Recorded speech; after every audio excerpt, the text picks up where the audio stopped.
பரந்தூருக்கு விஜய் போனாரு. அரிட்டாப்பட்டிக்கு ஒரு அறிக்கை கொடுக்க சொல்லியிருந்தேன். ஆனா அது குறித்து அவங்க பெருசா கண்டுக்கல அப்படின்ற விஷயங்களை முன்வைக்கிறாங்க. அதாவது அரிட்டாப்பட்டிக்கு எங்க கட்சியினுடைய செய்தி தொடர்பாளர் போராட்ட களத்துல இருக்கிறார். எங்க கட்சியினுடைய மாவட்ட நிர்வாகம் போராட்ட களத்துல இருக்குது. எங்களுடைய தோழர்கள் அந்த மதுரை மக்களோடு போராட்ட களத்திலிருந்து போராடினார்கள்.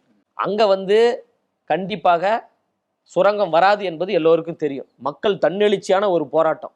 ஒன்றிய அரசே பயந்து பின்வாங்கி விட்டது. ஆனா பரந்தூர் என்பது 90% வேலைகள்லாம் முடிஞ்சிருச்சு. இப்ப நிலத்தை கையகப்படுத்தக்கூடிய வேலைகள் நடந்து கொண்டிருக்கு. அப்ப அதை தடுத்து நிறுத்த வேண்டும் என்றால் எங்க தலைவர் அவர்கள் நேரடியாக அந்த மக்கள் விவசாயிகளை சந்திக்கிறார். நான் உங்க பக்கம் நிற்கிறேன், உங்க பாதம் தொட்டு நான் வணங்குறேன், என்றும் உங்களுக்கு நான் துணை நிற்பேன், எவ்வளவு பிரச்சனை வந்தாலும் அதை எதிர்கொள்வதற்கு நான் தயார் என்று எங்க தலைவர் அவர்கள் அந்த மக்களை சந்தித்து அந்த மக்களுக்கு ஒரு ஊக்கப்படுத்தியிருக்கிறார், ஒரு நம்பிக்கையை கொடுத்திருக்கிறார். அதுக்காக நாங்கள் அரிட்டாப்பட்டிக்கு நேர் எதிராலாம் கிடையாது. அரிட்டாப்பட்டி போராட்ட களத்திலும் எங்களுடைய தோழர்கள் இருந்தாங்க, பரந்தூர் போராட்ட களத்திலும் எங்களுடைய தோழர்கள் இருந்தாங்க, வேங்கவயல் போராட்ட களத்திலும் எங்களுடைய தோழர்கள் இருக்கிறாங்க. வேங்கவயலுக்கும் எங்க தலைவர் அவர்கள் செல்ல இருக்கிறார்.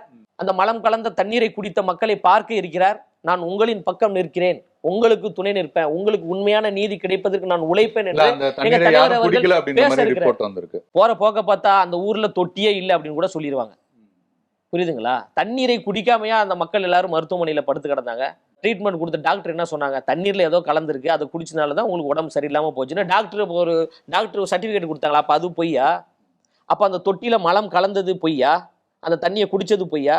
அப்ப இவங்களுடைய விசாரணை போற போக்க பார்த்தா வேங்கவயலுன்ற ஒரு கிராமமே இல்லைங்க அப்படின்னு சொன்னாலும் சொல்லிடுவாங்க போல. அப்படிதான் போகுது. அதாவது இப்போ நாங்களும் சொல்லியிருக்கோம், மறு விசாரணை வேண்டும் என்று சொல்லியிருக்கிறோம். திமுக கூட்டணி கட்சியை சார்ந்தவர்கள் சிபிஐ வேணும்னு கேட்கறாங்க. விசிக சிபிஐ கேட்கறது, மார்க்சிஸ்ட் கம்யூனிஸ்ட் கட்சி சிபிஐ கேட்கறது, காங்கிரஸ் மறு விசாரணை வேண்டும் என்று கேட்கிறது, தமிழக வெற்றி கழகமும் மறு விசாரணை வேண்டும் என்று நம்ம கேட்கிறோம். முறையாக விசாரிங்க. அதாவது அந்த மக்களே மலத்தை கலந்து அந்த தண்ணியை குடிப்பாங்களா? ஒரு மனிதாபிமானத்தோடு நம்ம யோசிக்கணும். அது எப்படி இருக்கும்? பழிவாங்கும் நடவடிக்கையில் ஈடுபட்டாங்க அப்படின்னா, அப்ப பழிவாங்க நடவடிக்கைன்னா அவங்க தொட்டியில தானே போய் மலத்தை கலந்துருப்பாங்க. இவங்க தொட்டியில கலந்து எப்படி தண்ணி குடிப்பாங்க? அதனால மறு விசாரணை வேண்டும் என்று சொல்றேன். எங்கெல்லாம் மக்கள் பாதிக்கப்படுறாங்களோ அந்த பாதிக்கப்பட்ட மக்களின் பக்கம் நிற்கக்கூடியவர் தான் எங்களுடைய தளபதி அவர்கள். 15 ஆண்டுகளாக அவர் அப்படிதான் இருந்திருக்கிறாரு.